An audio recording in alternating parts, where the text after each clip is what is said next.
If we reduce the SO2 emissions, that may have positive impacts on climate change. So when we think about the air pollution control, we need to think about both positive and negative impacts of the air pollution control on the climate change. That's the concept of co-control. Okay, I don't have much time to say about the effects of co-benefits, but if we take action for both air pollution control and climate change, we have very significant positive effects on food security, human health, and ecosystems. So this is the example. The left side is the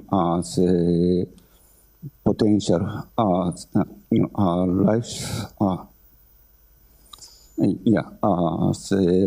life expectancy as business as usual. The second one is the reduction, positive impacts by taking air pollution control. The last one is only by climate change. If we take both measures, the effect is much bigger. So in order to promote the co-benefit, co-control approach in ASEA, we have established so-called ASEAN co-benefit partnership in October 2010. So the IGES have been assuming the role of the secretariat of this partnership. This is a platform to improve information sharing and stakeholder dialogue on co-benefit in ASEA. The goal is to support the mainstreaming of co-benefit into decision-making processes in ASEA. Okay, just let me skip.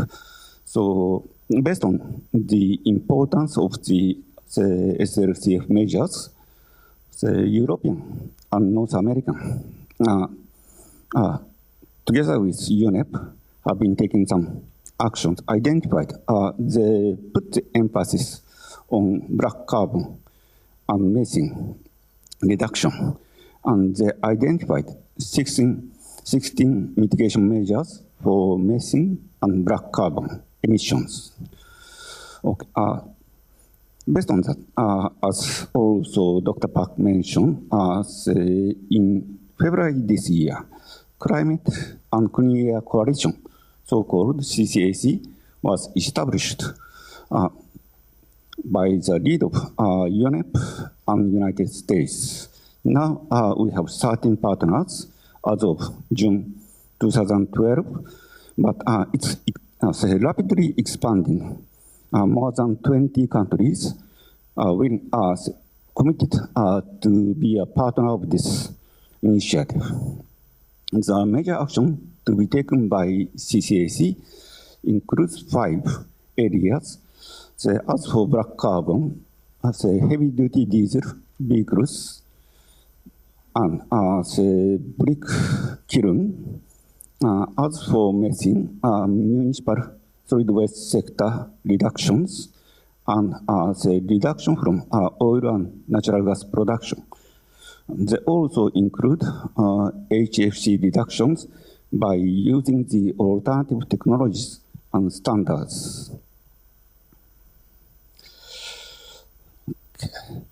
So when we think about the SLCF reductions, you see that the contribution of black carbon methane from Asia is quite significant.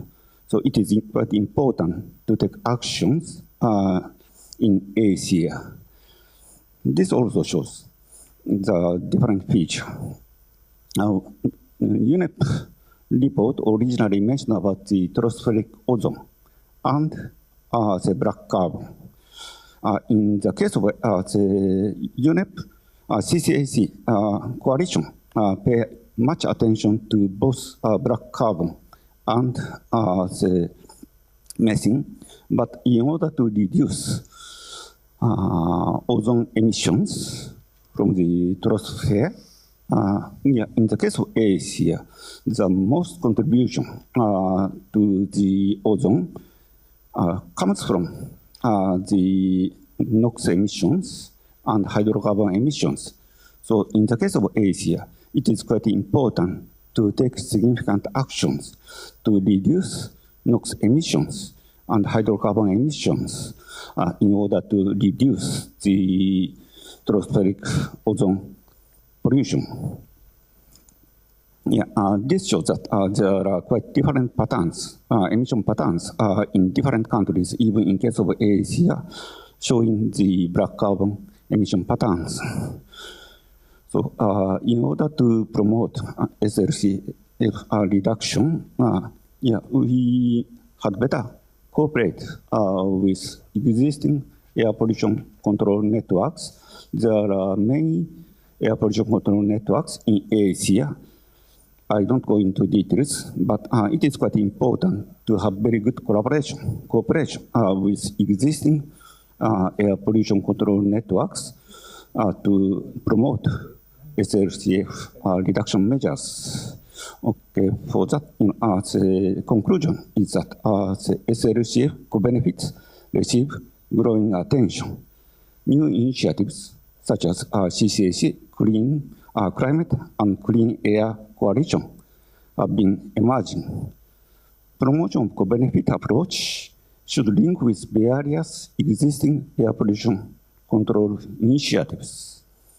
Mechanisms to promote SLCF co-benefit, especially funding mechanisms, are yet to be developed, and regional effort may be more effective and efficient if they are supported by global initiatives, such as information sharing mechanisms, funding mechanisms for SLCF.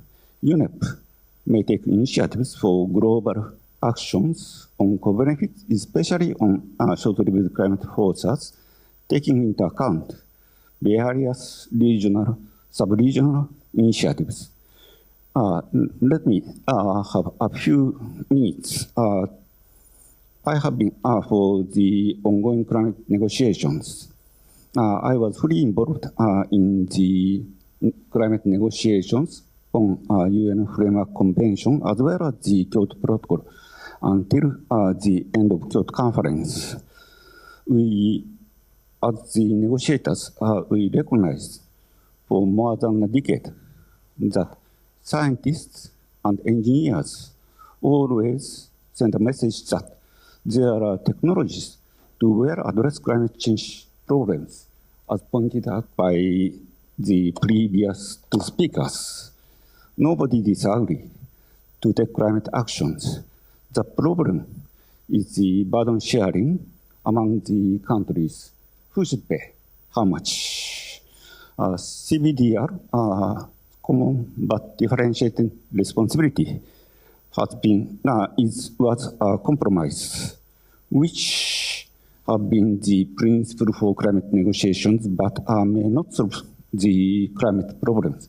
For the last 20 years, we are based on CBDR, but it did not change the structure of the climate negotiations. I think we need a new principle to guide the climate negotiations. As my previous speaker mentioned, climate, the principle of the climate negotiations is that actions to be taken in accordance with their common but differentiating responsibilities and respective capabilities. How we should think about interpret the respective capabilities. That is quite important at this stage. So in the 20 years, things have changed. In 1992, we have the classification on the Annex 1 or Annex 1 countries.